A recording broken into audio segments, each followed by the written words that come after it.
Olá, turma. Meu nome é Yuri Cap e atuo no Celint, responsável pela área de parcerias, né? E tenho focado muito em aulas e em estruturação de conselhos dentro do nosso ramo de consultorias, né? E é justamente esse ponto que eu gostaria de abordar nesse episódio relacionado à governança, né? E compartilhar com vocês a nossa experiência, né, em estruturar conselhos consultivos, né? Cada projeto é único, porque existem múltiplas variáveis que são estudadas ao longo desse processo de estruturação de conselho, né? A primeira variável parte do princípio da formação societária, né? Se esse conselho que nós estamos estruturando é focado para uma empresa de um único dono, se é uma empresa familiar, quer dizer, se são irmãos, irmãs, que estão na gestão dessa empresa, se é uma empresa multissocietária, se são vários sócios que estão atuando na gestão dessa empresa, ou se ela é multifamiliar, né? Mais de uma família liderando o negócio dessa empresa. Cada um desses modelos societários, eles pedem, né, cuidados específicos na hora de estruturar esse conselho e, por consequência, né, características específicas do conselheiro que vai atuar, né, nesse conselho. Porque, invariavelmente, isso vai demandar algumas características do tipo de uma necessidade de intermediação, né, entre os sócios ou os membros familiares ou os familiares, uma necessidade de mentoria, especificamente no caso de quando uma empresa é liderada por um sócio fundador, né? Uma necessidade de compreensão, né, do que é preciso, né, dessa empresa entregar para essa família dependente do negócio e assim por diante, né? Bom, já falamos de uma variável, que é a estruturação societária, né? Isso vai demandar características de conselheiros diferentes, né? E, por consequência, né, quando nós aprofundamos a avaliação da estruturação desse conselho, né, qual é o direcionamento estratégico que essa empresa terá, né? Por consequência, né, nós teremos também, né, um comportamento, né, diferente desse conselho, né? Veja lá, né? O melhor dos mundos, né, é um conselho que nós chamamos de conselho governante, né, que são conselhos que estão focados, né, no melhor, né, ou focados no melhor para a organização, né? Mas nós também temos um conselho chamado colaborativo, né, que ele tem um foco, né, em organizações que são pagadoras de dividendos, que são a base, né, da necessidade da família, né? Temos conselho com uma característica opinativa, né, muito ali aplicado, né, para as startups, né, por exemplo, né?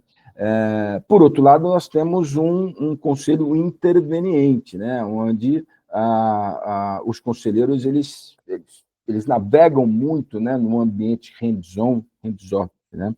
E, por último, né, um conselho operativo, né, onde o nome já diz tudo, né, o conselheiro está muito relacionado, né, muito imbuído ali no propósito de operar, né, de participar, né, de atuar, né, são conselhos muito aplicados em entidades sem fins lucrativos, né. Então, você já percebe, né, olha, a gente falou da organização societária, falamos da característica do conselho, falamos para que serve, né, qual que é a necessidade, né, da existência desse conselho, né? Só dessas três grandes variáveis, né, elas já se multiplicam em outras subvariáveis que devem ser analisadas, né, na hora que você estrutura o conselho. Então, por si só, né, isso já traz uma característica de que não existe uma solução de prateleira, né, comoditizada, né, para estruturar um conselho, e sim, né, uma solução customizada para cada um desses conselhos. Então, é um ponto que é extremamente importante acompanhar ao longo da estruturação do conselho. lembrando, inclusive, né, assim, algumas etapas, né, que são primordiais nessa estruturação, é que quando você está trabalhando nesse processo, faça um diagnóstico, né, de como que está a empresa, né, qual o nível de maturidade, né, dessa empresa naquele momento, né?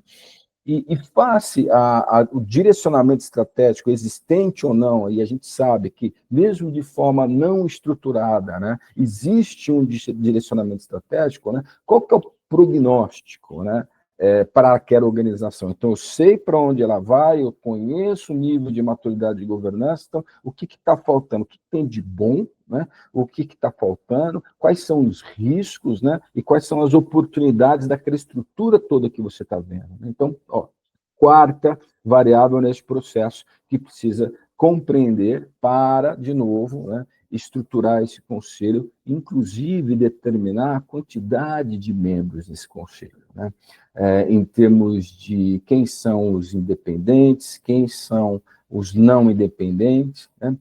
Quais são as características que esses membros têm, até para que a gente possa respeitar um sentido de continuidade, né, de conhecimento, né, e evitar a questão da multiplicidade do mesmo ou de um único conhecimento dentro do conselho. E aí a gente já traz uma outra variável, né, que é a variável da diversidade, né? E olha, estou falando da questão da diversidade de pensamento, de comportamento, né? E não daquela mais popular que normalmente a gente fala, né? E lembrando também, né? Falando um pouquinho de diversidade, né? Existem 5 grandes grupos de diversidade, e cada um deles tem múltiplas variáveis sobre ela. Então, não estamos falando só da questão demográfica, né, que é a grande popular, mas tem a de pensamento, tem a de conhecimento, e assim por diante. São 5 grandes grupos, mas isso é assunto para uma outra conversa, né? Então, vamos lá, só recapitulando, né? Falamos aí da questão da organização societária, falamos da questão de como esse conselho vai operar, falamos da questão da necessidade da existência desse conselho, né? E falamos aqui agora da questão da composição desse conselho. Então, essas 4 grandes variáveis aí, as suas sub-variáveis, que são estudadas, né?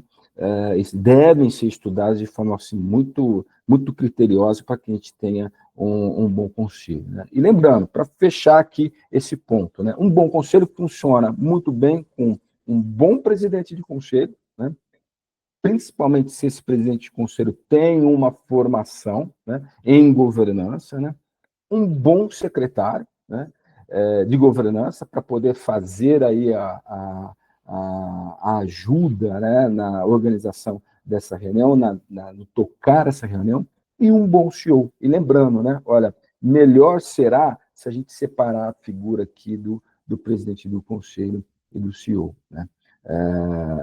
Quem é dono do campo não pode ser dono da bola, né, e vice-versa. Então, gente, eu acho que a gente falou de grandes variáveis aqui que a gente tem que sempre ter em mente. Eu recomendo que a gente sempre tenha em mente na hora de estruturar um bom conselho. Então, sucesso para vocês aí, espero que tenha ajudado, né, essas dicas aí a respeito de estruturação de conselho e governança. Um abraço aí e até a próxima.